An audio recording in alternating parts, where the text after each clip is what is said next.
Hello YouTube. How are you?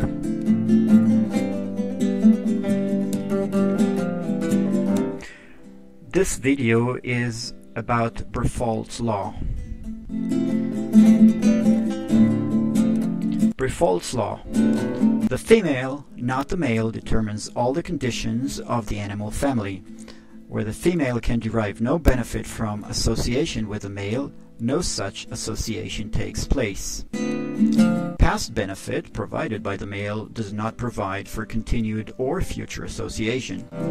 Any agreement where the male provides a current benefit in return for a promise of future association is null and void as soon as the male has provided the benefit. A promise of future benefit has limited influence on the current or future association, with influence inversely proportionate to the length of time until the benefits will be given, and directly proportionate to the degree to which the female trusts the male, which is not at all likely.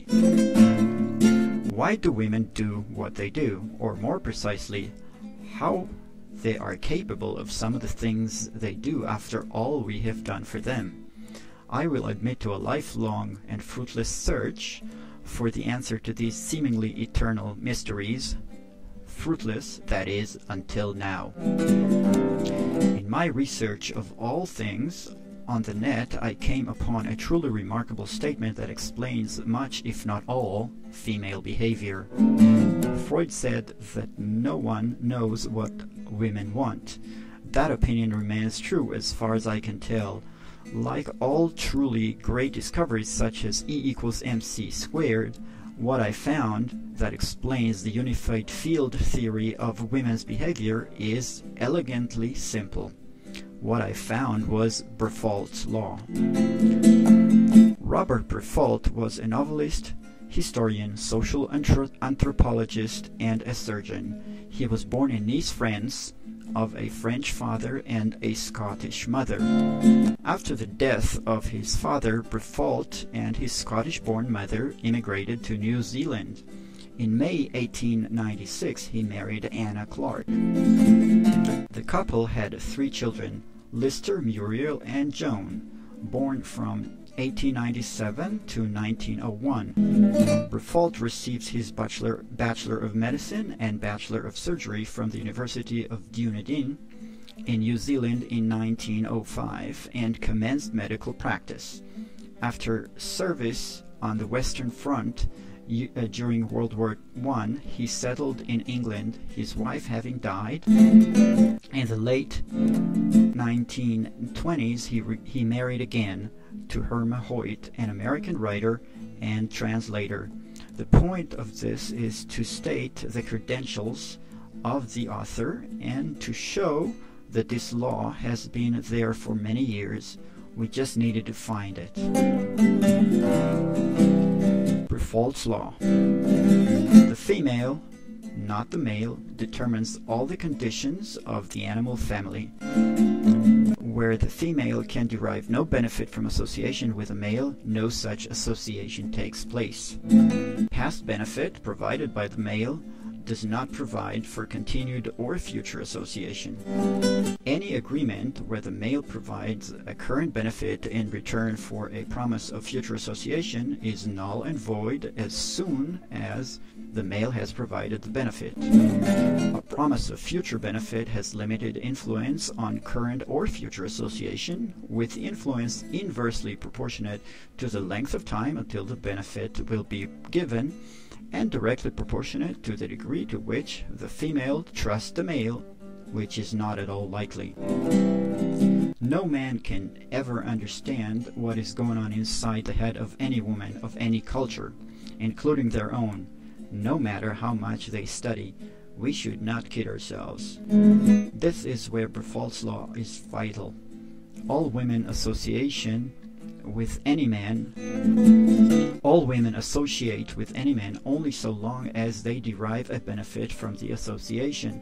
This cannot be stated too many times. A bit of recent data that supports this proposition comes from a recent study done in the UK The findings were that for a period from the early 1990s to the early 2000s, 90% of UK women practiced hypergamy. Hypergamy means marrying up. The hypothesis in the study was, do women exhibit hypergamy or not? If they do not, then roughly 50% would marry up and 50% would marry down. During the period of the study, 90% of these UK women married men that were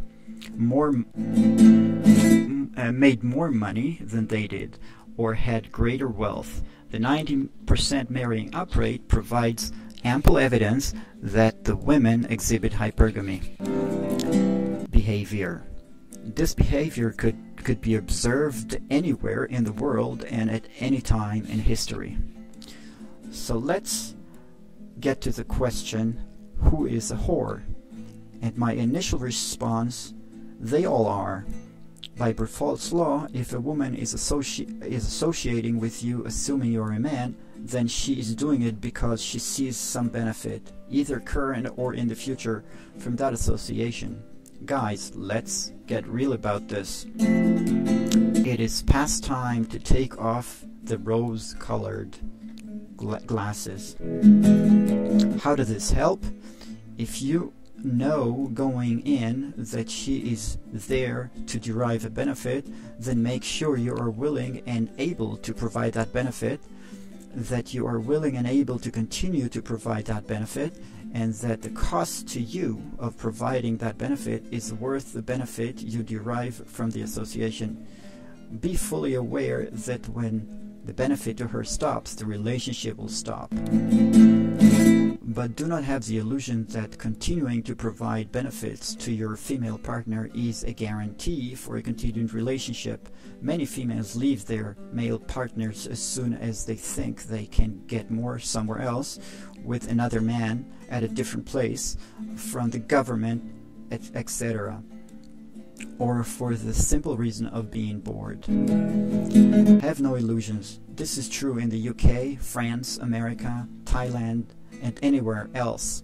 So if you spend every dime in your retirement fund to build her and her mother a house in her name, do not expect that the association will continue. You must say no early, often, so you preserve your ability to provide and continuing benefit.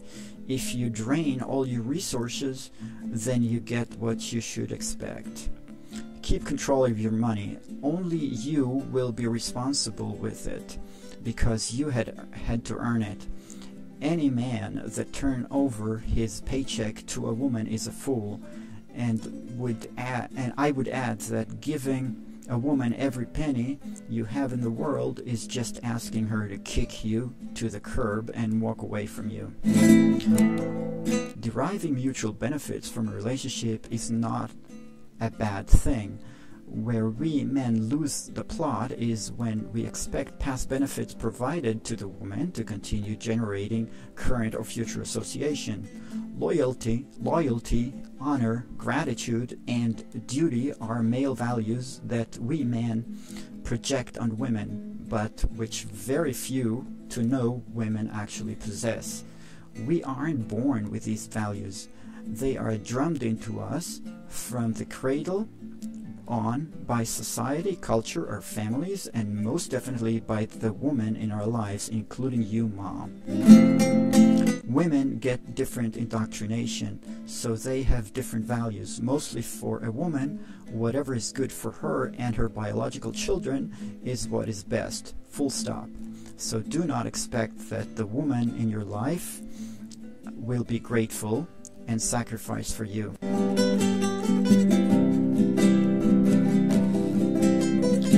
When you can no longer provide for her and hers, and make no mistake, you have never been and never will be part of what is hers. What are hers will be first herself, and then her biological children, then her parents, then her siblings, and then the rest of her blood relatives. The biological imperative has always been to extend her bloodline. It stops there, and it always will. This is true everywhere in the world. Get over it. Men love women, but I truly believe that women are incapable of what we men call love. Men would die for their wives. How many women are willing to die for their husbands? Damn few, if any. How many men continue on in their marriage, supporting their family and their wives, while the wife is making their life a living hell? Far too many. How many men choose their wives over their partners and siblings? Most. Women do not behave like this. I notice more and more men are against the idea of marriage, against the idea of giving their life away.